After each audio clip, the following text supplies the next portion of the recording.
ब्रह्मदेव अजिबात विसरला की काय? चांगला पोशाख घालून कुठे जावयास निघालो पण कुठे जायचे याचाच विसर पडला. ती विचारण्यासाठी म्हणून तिला विचारून पाहावे यासाठी परतून आलो. बाकी ती सांगेल की नाही याचा संशयच आहे म्हणा.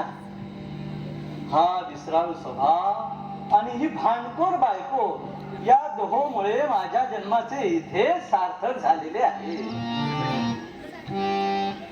कोणती गोष्ट विसरायचे हे मी विसरत नाही आणि कोणती गोष्ट विसरल्यावर रागवायचे हे ती विसरत नाही. वा रे वा गोकुळ, धन्य तुझा संसार, धन्य तुझा संसार. पण आता विचारात वेळ घालून उपयोग नाही, नाहीतर इथे परत कशासाठी आलो याचाच विसर पडेल. आठवण आहे तो तिला हाक मारावी. अगं ऐकलंस का? अगं बाहेर ये पाहू. अहो आले, जरा थांबा. आता हाका मारण्याचा सपाटा चालूच ठेवा म्हणजे तिला इथे येण्याची आठवण राहणार नाही. अगं ऐकलंस का? जरा बाहेर ये पाहू. लवकर बाहेर ये, लवकर. अहो ओरडायला काय झाले? हात धुवेपर्यंत 50 हाका झाल्या. वाघ कपाटी लागल्या आपल्या. तशातला काही प्रकार नाही. तू अशी सदा हात धुवून मागे लागलेली असताना वाघाला ती सवड कुठून मिळणार?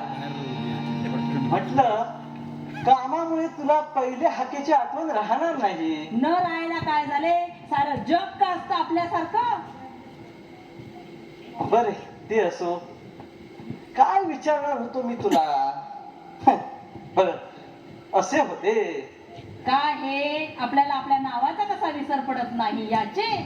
तू जर माझ्या नावाने खडे फोडत राहिली नसती तर खात्रीने मी सांगतो की मी माझे नाव सुद्धा विसरलो असतो. आठवण कशी काय ती राहत नाही. अहो आठवण राहत नाही तर उपरण्याला एखादी खुणगाट बांधावी कशी? बघितलेस खूनगाठीच्या फुग्यांनी उपरण्याची कशी सुतपुतळी झाली आहे ते. काय हे नशीब माझ्याशी गाठ पडली म्हणून आपली अब्रू ठिकाणावर आहे. इतक्या का गाठी देतात? करावं ते भारीच. आणि आता त्या देशमुखांकडे जायचे ते असे का सोंगासारखे? हेच विसरलो होतो. आज मला देशमुखांकडे जायचे होते म्हणून हा चांगला पोशाख घालून निघालो पण वाटेत विसरलो होतो.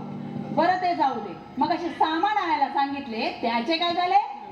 व्हायचे ते झाले. म्हणजे वाण्याच्या दुकानापर्यंत गेलो आणि विसरलो. बाई बाई बाई हद्द झाली आता. शेरभर साखर आणि तोळाभर केशर एवढेही लक्षात राहत नाही तुमच्या? एवढंही काही नाही म्हणा. जिन्सा माझ्या लक्षात होत्या. शेरभर साखर की तोळाभर केशर, की तोळाभर साखर की शेरभर केशर याचा काही निर्णय होईना म्हणून टाकले ते काम उद्यावर. ते काही नाही, आधी सामान आणा नाहीतर आज चूल बंद. रात्री काय जेवायला मिळायचे नाही. बरी आठवण केलीस तू. आज मला देशमुखांकडे पंक्तीला बसायचे आहे. आता वाटल्यास ठेव चूल बंद. हे पहा आधी सामान आणा. मग जायचे होते कुठे भीक मागायला? आणि काय हो उठसूट काय असते त्या देशमुखांकडे? काय असते म्हणजे काय? त्यांनीच मला लहानाचा मोठा केला, लिहायला वाचायला शिकवले आणि तुझ्यावर संसारही करून दिला आणि म्हणतेस काय असते त्यांचे? बरीच शहाणी नाही का तू? हे बघ आज देशमुखांकडे पाहुणे येणार, 4 माणसे येणार. मी जर नाही गेलो तर अडूनच बसेल त्यांचे. हे पहा माझा जर असा छळ करत असाल तर जाते मी कशी माहेरी. माझ्या घरी काय अन्न वस्त्राचा तोटा नाही. अगं थांब मथुरा थांब. मला माहिती आहे हिचा स्वभाव. या विसराळूपणामुळे नेहमी आमच्या घरात अशी भांडणं होतात. आता थोडी रागावली. राग शांत झाल्यानंतर जातो मी देशमुखांकडे. नच सुंदरी करू कोपा मजवरी घरी अनुकंपा. नको देशमुखांकडे जायचे. देशमुखांकडे जायचे मला जेवायला. देशमुखांकडे जाय. ए गोकुळ, ऐका घरात. ए गोकुळ, काय करतोयस? कोण आपण? ओळखलं नाही मी आपण. अरे ओळखलं नाहीस? नाही, खरंच एवढ्या ओळखलं लवकर नाही. विसरतोस? नाही, अरे खरंच. लहानपणी आपण किती खेळलो होतो, तिकडे नदीवर पोहलो होतो, सूर पारंब्या किती मारल्या होत्या, एवढं विसरतोस काय? हा हा, आता आठवलं. श्यामू की रामू? अरे श्यामू पण नाही आणि रामू पण नाही. या विद्याधरला विसरलास? अरे विद्याधर मी. बर ते जाऊ दे. मी कशासाठी आलो तो माहित आहे? हा, कसं? गेल्या आठवड्यात माझ्याकडून जे पैसे घेतले होतेस ना आणि आज देणार म्हणून कबूल केला होतास.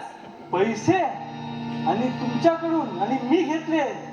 नाही नाही, काहीतरी फसगत होती. वा वा वा वा, फसगत होते. एवढ्या लवकर विसरलास? गेल्या आठवड्यात बरा आला होता धावत धावत आणि 5,000 रुपये माझ्याकडून घेतलेस आणि आज द्यायचं कबूल केलं होतंस. दे पहिले माझे पैसे. 5,000? नाही हो, खरंच आठवत नाही मला. अरे असं विसराळपणाचा आवाज नकोस. विसराळू तर तू आहेसच, पण पैसे ठकवायचे म्हणून विसरायची भाषा करतोस काय? आधी माझे 5,000 रुपये दे, नाही तर अख्खा गाव गोळा करेल. देतोस की नाही ते बोल. मथुरा, लवकर ये बाहेर. हे गृहस्थ काय म्हणतायत बघ. त्यांना काय कशाला म्हणताय? बोलतोयस? अहो, आता काय झाले ओरडायला? हे गृहस्थ म्हणतायत मी यांच्याकडून 5,000 रुपये घेतले. नाही नाही, मी घेतले नाही. काय हो, यांनी तुमच्याकडून 5,000 रुपये घेतले? हो वहिनी ऐका, याने गेल्या आठवड्यात माझ्याकडून 5,000 रुपये घेतले आहेत आणि आज द्यायचं कबूल केले आहे आणि देत नाहीये. नाही हो, खरंच नाही. काय हो, यांच्या विसरभोळेपणाचा फायदा तर उठवत नाही ना? नाही नाही, नक्कीच सांगतोय, माझ्याकडे 5,000 रुपये घेतले त्याने. असं होऊच शकत नाही. हे कोणाकडून 5 पैसे घेऊ शकत नाही. आलाय नुसता. आणि मग आमचा संसार ज्याच्यात आहे